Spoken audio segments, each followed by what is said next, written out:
나는 전능하신 아버지 하나님, 천지의 창조주를 믿습니다. 나는 그의 유일하신 아들 우리 주 예수 그리스도를 믿습니다. 그는 성령으로 잉태되어 동정녀 마리아에게서 나시고 본디오 빌라도에게 고난을 받아 십자가에 못 박혀 죽으시고 장사된 지 사흘 만에 죽은 자 가운데서 다시 살아나셨으며 하늘에 오르시어 전능하신 아버지 하나님 우편에 앉아 계시다가 거기로부터 살아있는 자와 죽은 자를 심판하러 오십니다. 나는 성령을 믿으며 거룩한 공교회와 성도의 교제와 죄를 용서받는 것과 몸의 부활과 영생을 믿습니다. 아멘.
사랑과 자비의 하나님 아버지, 8월의 무더위를 지나 아침 저녁으로 선선한 바람이 불어오는 9월을 맞이하게 하심을 감사드립니다.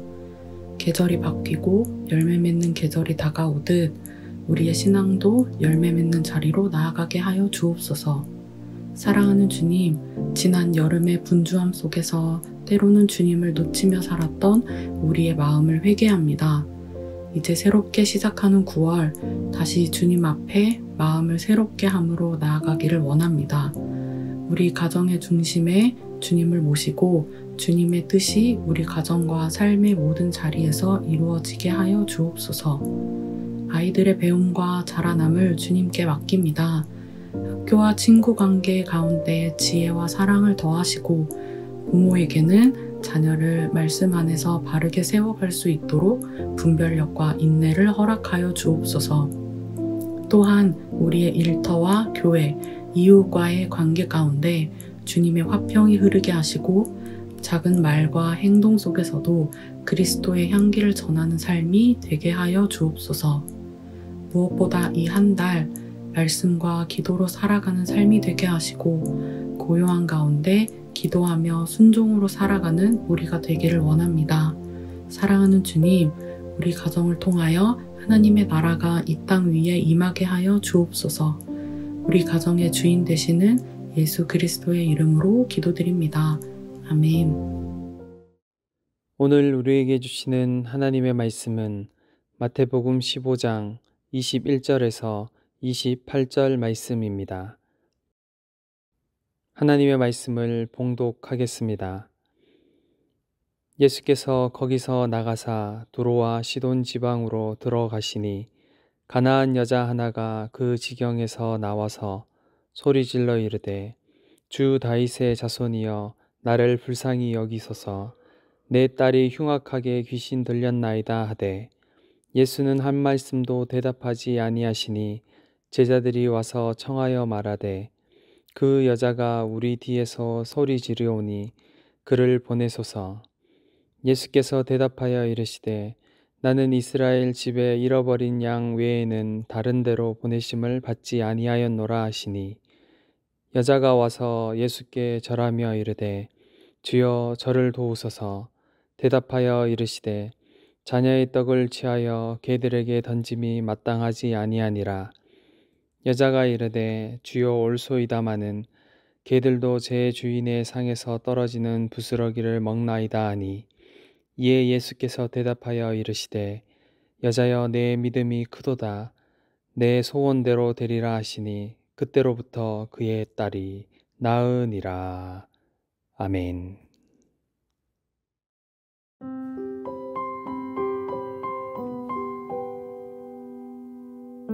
성도 여러분 반갑습니다. 9월 가정예배입니다. 우리 가족들과 서로 인사하겠습니다. 사랑합니다. 인사하겠습니다. 사랑합니다. 여러분, 요즘 세상은 사람의 가치를 외모, 학력, 배경으로 너무 쉽게 판단하는 문화 속에 있습니다. 아이들도 학교에서 친구들 사이에 인기와 능력으로 서열을 매겨지고 어른들도 직장에서 성과와 조건으로 평가를 받습니다. 누군가를 깊이 알기도 전에 쓸모있다, 쓸모없다고 단정짓는 문화가 우리를 지배하고 있습니다. 그런데 이런 시선은 사실 오래전에도 있었습니다. 성경 속 예수님께서 만난 한 여인, 곧 수로보니게 여인은 당시 유대 사회에서 철저히 소외된 사람이었습니다. 여인은 이방인이었고 여인이었으며 또 귀신 들린 딸을 둔 불행한 인물이었기에 사회적으로 가장 낮은 위치에 있었습니다. 예수님조차 그 여인에게 처음에는 차갑게 대하시는 듯 보입니다. 자녀의 떡을 취하여 개들에게 던짐이 마땅치 아니하다라는 말씀은 우리 귀에 몹시 낯설고 거칠게 들립니다. 그러나 바로 그 장면 속에서 우리는 예수님의 진심과 복음의 깊이를 새롭게 배울 수 있습니다. 먼저 당시 문화를 이해할 필요가 있습니다. 유대인은 자기 민족을 집 안의 자녀로, 이방인을 밖의 사람으로 여겼습니다. 밥상은 가족의 자리였고 빵은 자녀의 몫이었습니다. 예수님께서 사용하신 개라는 표현도 들개가 아니라 집안에서 부스러기를 기다리는 작은 강아지라는 뜻을 가진 단어였습니다. 즉 예수님의 말씀은 무례가 아니라 당시 사람들의 통념처럼 쓰던 비유의 언어였습니다.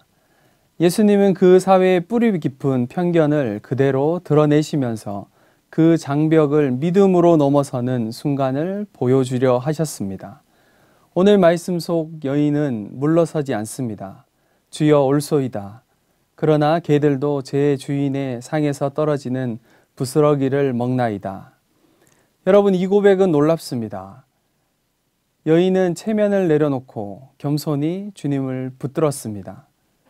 자녀의 몫을 빼앗으려 한 것이 아니라 은혜의 부스러기라도 자신에게 충분하다고 고백했습니다. 바로 그 순간 예수님은 선언하십니다. 여자여, 내 믿음이 크도다. 결국 여인은 간절한 기도가 응답되었고 딸은 치유되었습니다. 이 사건은 우리 가정에도 깊은 교훈을 줍니다. 첫 번째, 기도는 포기하지 않는 사랑입니다. 가나안 여인은 딸이 귀신 들려 있을 때에도 그 상황 속에서도 포기하지 않습니다. 예수님의 침묵과 차가운 대답에도 물러서지 않고 끝까지 주님 앞에 엎드립니다. 사랑하기에 멈출 수 없었던 것입니다. 부모의 기도는 바로 이런 모습이어야 합니다. 자녀가 혹시 신앙에서 멀어지고 삶의 어려움 속에서 방황하더라도 부모의 기도는 결코 멈추지 않아야 합니다. 우리의 기도가 더딘 응답처럼 보일 때가 있지만 하나님은 침묵 속에서도 우리의 믿음을 세우시고 가장 선한 때에 응답하십니다. 포기하지 않는 기도가 결국 가정을 살리는 힘입니다. 두 번째, 겸손은 은혜의 문을 엽니다. 여인은 자존심을 내려놓고 사람 앞에서 모욕처럼 들릴 수 있는 말들을 듣고도 상처받아 돌아서지 않습니다. 오히려 낮아져서 부스럭이라도 좋습니다 라고 고백했습니다. 은혜는 겸손한 마음에 임합니다. 우리가 스스로 무엇을 이룰 수 있다고 여기는 한 은혜는 작아 보일 수 있습니다. 그러나 나의 힘과 권리, 체면을 내려놓을 때 하나님의 은혜는 그보다 더 큰 하늘의 것으로 채워집니다. 가정 안에서도 서로의 허물을 덮고 겸손히 용서하고 은혜를 구할 때 사랑의 문이 활짝 열릴 것입니다. 세 번째, 복음은 장벽을 뛰어넘습니다. 당시 유대 사회는 철저히 이방인을 배척했습니다. 그러나 여인의 믿음은 그 장벽을 무너뜨렸습니다. 예수님은 그 믿음을 보시고 내 믿음이 크도다 말씀하시며 이방 가정에도 구원의 역사를 베푸셨습니다.